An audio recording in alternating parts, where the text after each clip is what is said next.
While classrooms across Eastern North Carolina stand empty and students and teachers are tucked away at home, we know a great secret. Learning can happen anywhere. In fact, learning can happen everywhere. Welcome to Eastern Carolina Education Connection, a partnership with WNCT and Pitt County Schools. We're here to connect and reconnect with students, teachers, parents, and community during this unique and remarkable time in our state's history by helping you learn from right where you are. Hi friends, Miss Ashley. Hi Miss Jessica, welcome today. We are going to take a look at a book called Egret Gospel, written by Jennifer Johnson. She is the Public Information Officer here for Pitt County Schools, and she has two good friends, Theo Parker and Paul Jacobs, that did the photography for this book. Jennifer wanted to write a book about her three very favorite things. She combined her love of writing, her love of her family, and her love of birds into this beautiful book for you today. And as a special treat, Poppy and I are going to take a trip to Sylvan Heights and see some real birds. So let's let Miss Johnson take it away right now in the Reading Corner.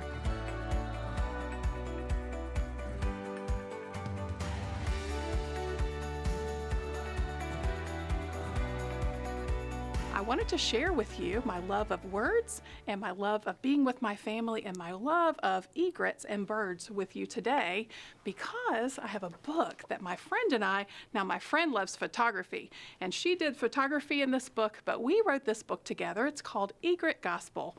And so the word egret is in there, but also the word gospel. Gospel is something that means truth. And so to me, I look at egrets and I just see something that is super special and majestic and truthful, and it's so neat. Maybe there are things that you've seen over this time that you hadn't noticed before that you think are really beautiful and amazing. So I want to share what I think is really beautiful and amazing with you today. So let's read the book. My egret eats breakfast at morning in the marsh along the sound. So that's what a marsh is, and it looks like that. Here's this beautiful egret, almost looks like angel's wings there, and he's eating breakfast. From covered porch as day is dawning, my eyes feast on holy ground. I don't know if you've been up early enough to see a sunset, but they're so beautiful, just amazing. It almost takes your breath away.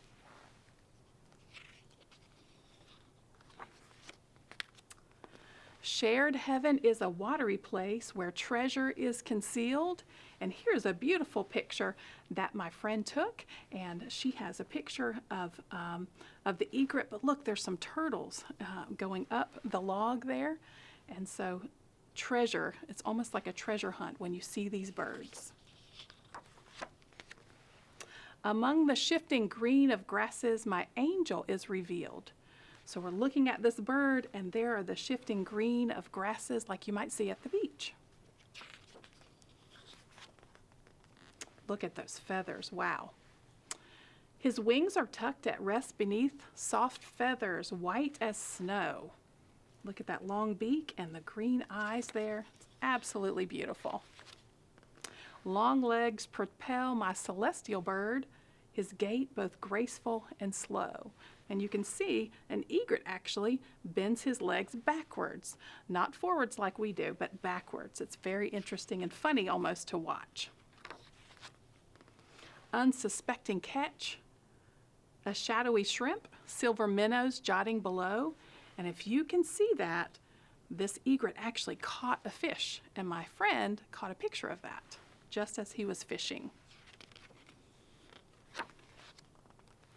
Or fiddler crab with pincher poised, savory morsels of ebb and flow. So you have to get up close to see this little fiddler crab, but a fiddler crab has one big claw, and it almost looks like a fiddle he's playing, and he kind of puts it up there to make himself look lots bigger. But these are the things that the egret feeds on. My egret, his eyes both fixed and sure, yellow beak as sharp as sun rays. Look how beautifully yellow that beak is. And of course she used an up-close camera to see up close of what the face of an egret looks like. And with the tide, the sun rolls in, his crustaceous buffet ablaze. Crustaceous just means all of the crustaceans here, and you can see the sun kind of coming in there, and that's what it looks like in the early morning. My egret, he steps, he struts, he sways, while waves and wind keep time. So if you've been to the beach, you know the waves make that rhythmic sound, and that's what I love to hear too. But here's a couple of pictures of that egret just strutting in his funny way where his legs bend the opposite way of yours and mine.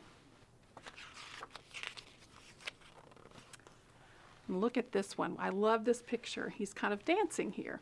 His dance, a marriage of method and grace, the measure inspired and divine. I wonder if you could caption that picture. What might he be saying in that picture? Because he's kind of looks like he's walking down a road. Entranced, I follow his saintly show from perch, both hidden and exposed. So that means I was up on a porch that you saw my father building, and I could kind of see him, and I wondered, could he see me or could he not? And so from that perch, I'm watching and I'm eating my cereal, and he's fishing for shrimps, and it's almost like we're together there. Take a look at this picture too. Another friend of mine took this picture, and it is absolutely gorgeous, and you can almost see in the springtime they have these beautiful extra feathers. For me, I ask in hush and awe, believing I may have imposed. Again, I didn't want to disturb what the egret was doing by catching fish and to feed his babies or her babies, and make sure that that I was quiet so I wasn't disturbing the bird. And so to impose means, have I disturbed that egret? So I didn't want to do that. So, but I'm just kind of saying, is this for me? Is this show for me? How beautiful is that? Yes, for you, I sense as my egret he spins, peering up to this lofty refuge. And that means up to that porch. And he's kind of saying, yes, for you. And my friend took a picture of this bird. It looks like his mouth is open. Of course, he's not speaking directly to me. But in the poem, I wanted to make sure that everyone knew that, yes, this is for you. Nature is for all of us to enjoy, and to watch these birds and to be with them is absolutely gorgeous and beautiful. And I just felt like it was such a special time. So it's kind of, yes, it's for me, but it's also for you. He almost says, welcome, say his wings, among other wise things, their span encircling and huge. I thought this was a beautiful picture that my friend took with wings outspread there of the egret. And here's another little picture of how large you can see those wings get out to the side. Egrets are absolutely gorgeous. I love them. My egret flies over these shores alone, yet from heaven's spectacular view, so that egret can fly high in the air, almost like he's up in heaven, and he's looking down, and my friend got this beautiful shot of him swinging and flying there, and it just looks beautiful. And this is near Cape Lookout in a place called Harker's Island. And so my egret flies. There's lots of egrets there. He flies over these shores alone, yet from heaven's spectacular view, guess what? He searches another, maybe you, to make himself known, for my egret is your egret too. And look at that beautiful picture that my friend captured of a bird in flight there. And I think that is one of the most beautiful things that I have seen. I wanted to share the 3 things that I love with you. My love of words, and my love of being with my family and what they've shared with me, and my love of egrets. So thank you for letting me share that today. So we're here today at Sylvan Heights, and we're going to learn a lot about birds. And this is my friend, Miss Ashley, a different Miss Ashley from our Miss Ashley. And this Ashley is going to tell us a lot about birds today. So tell us a little bit about this center. Yeah, we're excited that you guys are here today. So Sylvan Heights Bird Park is located in Scotland Neck, North Carolina. So we're in Halifax County. And Sylvan Heights is sort of like a zoo, and we just have all different kinds of birds. So we have birds that you can be found all over the world. We have lots of different birds that we'll meet today, everything from the flamingos that you can see behind me to different ducks, geese, swans. We have all kinds of colorful birds like parrots and ibis, all kinds of amazing birds. It's a great place to come and to learn about birds, different types of birds from all over the world, right here in your backyard. And these are scarlet ibises? They're scarlet ibises. And so the ones that you seeing in the full bright coloration, those are the adults. And then if you turn around, there's a juvenile back here. So do you see this kind of party colored one? He's kind of brown and scarlet. So I noticed that the spoonbills and the ibises have different shapes of bills. They do. So spoonbills beak is really good for kind of sifting back and forth and grabbing small creatures out of the water.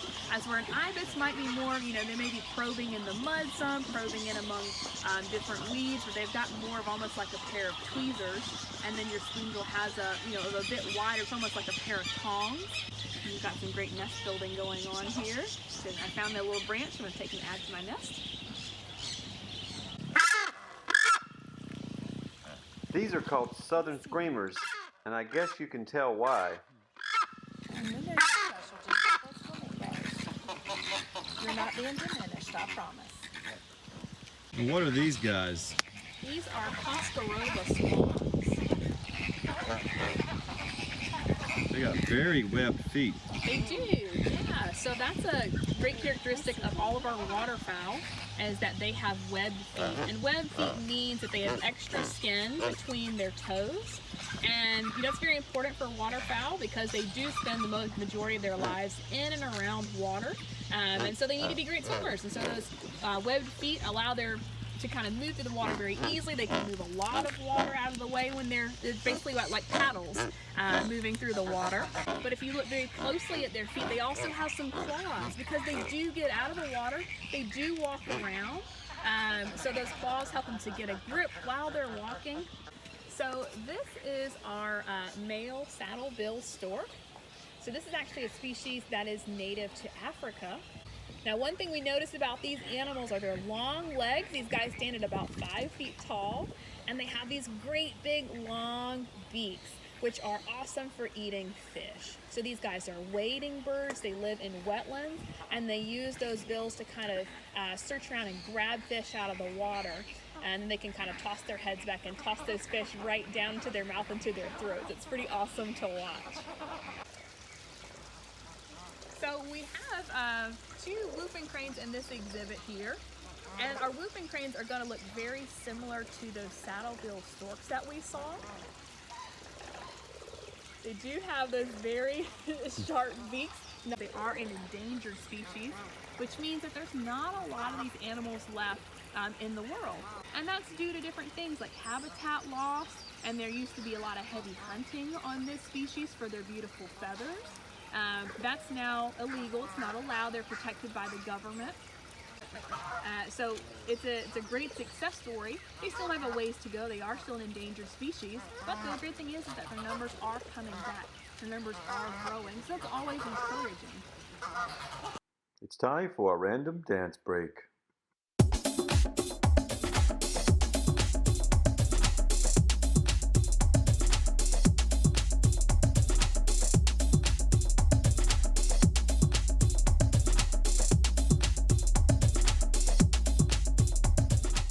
So these are black swans? They are black swans, and they're native to Australia.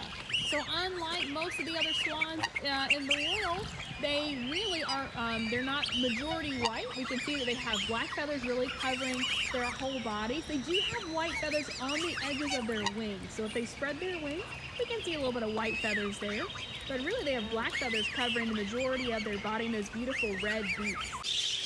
So we tell kids to just kind of hold the seed stick out and stand still like a tree, and the birds will come visit you. They have the sweetest little feet. I love their feet. So our small ones, these are parakeets. Sometimes they're called budgerigard parakeets, but a lot of times people just call them parakeets. They're a type of parakeet that's native to Australia, and they're very popular as pets. So you may often see these, that people have these in pets or in pet stores. And the larger ones with those bright, almost like sunset colors, are called sun conures. And so they're a little bit larger type of parrot. They really do eat they eat what's inside and they leave the rest. That's right. Amazing. So it's like they just kind of pop the seed open and eat the good tasty stuff and leave the shells there on the seed stick. They are also very curious. If you look, they like shoes They like jewelry and shiny things. They sometimes will land on your head. Okay.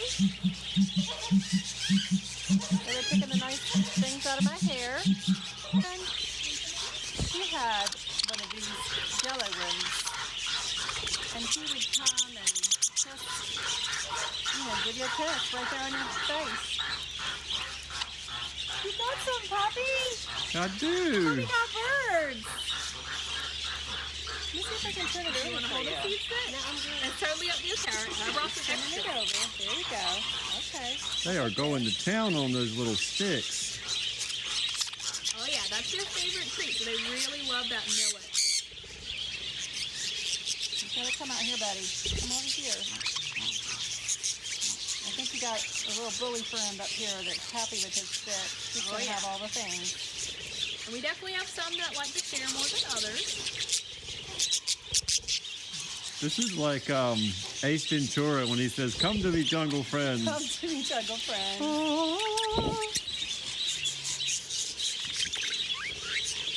Sweet little feet. Hi friends! So it looks like Miss Ashley and Poppy are having an excellent time at Sylvan Heights Bird Park.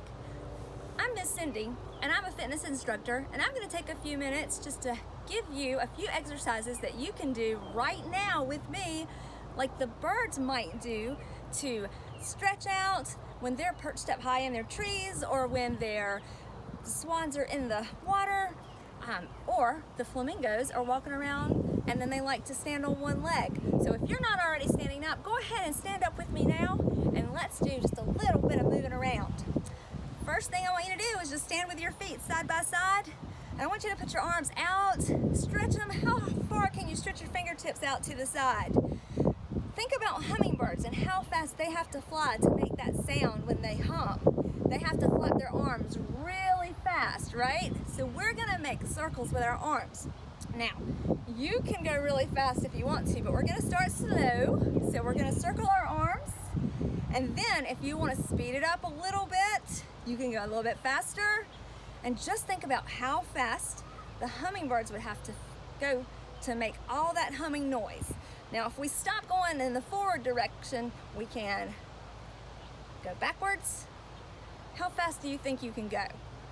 Give it a try right now. I bet you were going really fast. Did your arms make a noise? All right, so we're gonna stop there and put our arms down by our side. The next exercise we're gonna do is called shoulder shrugs. So sometimes birds, like owls, are perched high in the tree. They roost up there for a long time. They have to sit there. They need strong backs, strong necks. So one exercise we can do right now to help us have strong backs and strong necks are shoulder shrugs. So just lift your shoulders all the way up to your ears and then let them fall back down. So give me a shoulder shrug and then let it fall. Do a couple more of those. Shrug and let it fall.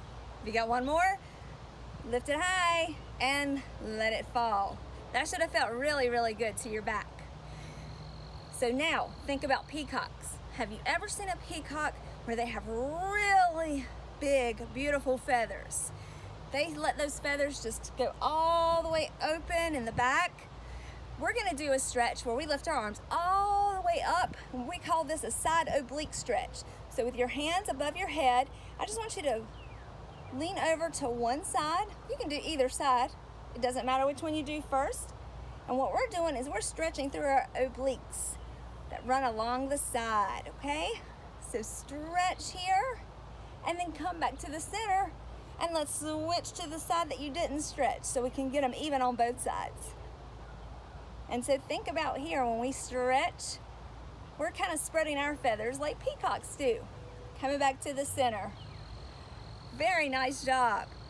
Now I promised you the flamingo one leg stand. So this is gonna be the final stretch that we do, and this is your challenge. This is kind of like a yoga pose. We call this a tree pose in yoga. So standing with one leg on the floor, you're gonna take your opposite leg and you're gonna lift it all the way in above your knee, okay? And this takes a lot of balance. If you need to start and come low, you can do that. You can put it right inside below your knee, or you can come all the way up to the top. And then if you want to go into a true yoga pose, hands can come here in the center, How challenging is that for you? Are you doing a good job balancing like a flamingo would when they do a one-leg stand? And then if you want to try the opposite side, you can go for that. But I think it's time that we join Miss Ashley and Poppy back at the bird park. So thanks for exercising and stretching with me today. It's been a lot of fun. I hope you enjoy the rest of the show.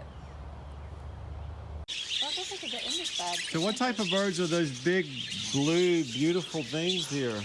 So the ones we have on the ground that are walking around your feet are Victorian crown pigeons. Oh, wow. They got fancy pigeons. They are very fancy pigeons. They are the world's largest species of pigeon. And both male and female have that spectacular crown, those feathers on top of their head. They both have red eyes, those beautiful kind of blue and sometimes even purple looking feathers. They're really amazing animals. Their eyes look like rubies. So is that a parrot? This is also a type of parakeet. Parakeet? Yeah, but parakeets are types of parrots, so yes. Oh, okay. I didn't know that. Yeah, you can see how these guys, they're eating sunflower seeds, which have a pretty tough shell.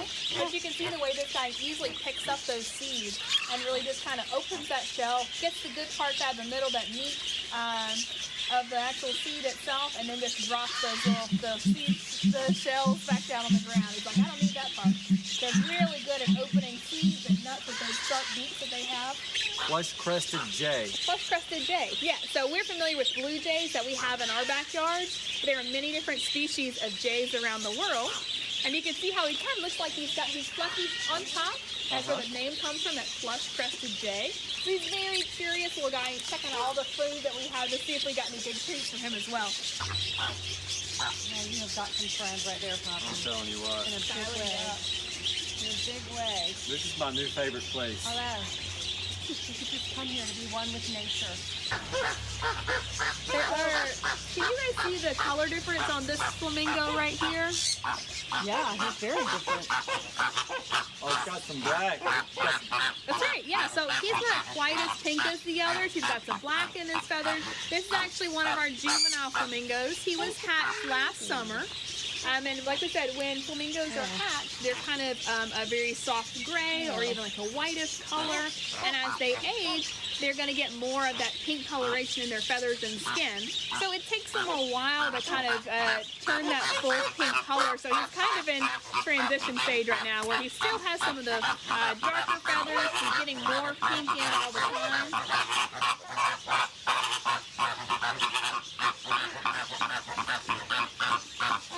And this is a good way too to film how they feed. They stand like that a lot. They're really good. I didn't know if it was So they're actually working on this little nest right here. That's Give them, give them a month or so, and that thing will be, it'll be huge. They're slowly putting sticks, and they're getting bits of mud and kind of adding it to the body of the nest there. Alright guys, so we're going to show you how to do a really fun nest building activity right at home with materials that you probably already have. So I have a couple of nests here that you can see. They're made of different materials and they're really woven very nicely using different things like twigs or grasses. There's even bits of plastic woven in this one. Sometimes birds will use man-made materials as well to make nests. And so we're going to try our hand at making our own nest. So I have a couple of things here. If you don't have these exact materials, it's okay. You can kind of supplement with what you do have at home. So I have a paper bowl. You can use any bowl or plate. This just helps to give us a little bit of structure. I have a really big pair of tweezers here. I think I got these from the Dollar Tree, but you can use a pair of tongs, anything that you like. This is actually going to be your bird beak, so this is pretty important. And then I have a wooden egg here. You can use an Easter egg, you can use a golf ball, tennis ball, anything that's small and round to represent your egg. And then I have some sticks that I gathered just from outside, different shapes and sizes, and I have a little bit of dried grass here. Any materials that you think birds might use, because they use so many different things. You can use mud, you can use feathers if you find them, all kinds of different things. So what we're gonna do is just use our beak right here, and we're gonna slowly start to try and move our sticks into our nest. Now, if we were being a person, you might want to grab a whole handful and just toss it in here. Remember, birds only have their beak to work with, so they usually move things one at a time and slowly start to build the structure of their nest. Now, most birds will actually have larger materials on the outside or for the base of their nest. And then when it comes to the middle, as you can see with some of these others, they might use softer materials like soft grasses, they might use mosses, they might use their own feathers or animal fur to line the inside, because that's where your babies are gonna be. So you wanna have a nice cushion there. So I'm gonna add some of our grasses here, kind of in a nice little soft area in the middle, where my eggs or my babies would actually be sitting and hatching and living. Then I'm gonna add my egg here on top, and it holds. So we've got a nice strong nest with a good structure here that's holding our egg off the bottom. It's keeping it nice and secure with a nice little layer here of grasses to keep it a nice soft cushion, keep it warm and safe. I think we did a pretty good job of building a nest. So this is an activity we should try at home. Try building a nest and then thinking about, where would your nest be? Would it be on the ground? Would it be in a tree, in a bush somewhere? Think about what your bird would look like. And you can go in your yard and see, can you find nests in your own yard? You can go on a habitat hunt. Well, Miss Ashley, that was a lot of fun. Thank you so much for showing us about the birds and all of the habitats. So tell us a little bit more about how people can visit Sylvan Heights over the next few weeks. Yeah, absolutely. So unfortunately, we are still closed to the public. That's only temporary. So in the meantime, you can actually visit our website, which is shwpark.com. And you can kind of learn about the birds that we do have here, kind of explore some of the species that we have. But we also have a lot of great online content that's available right now, too.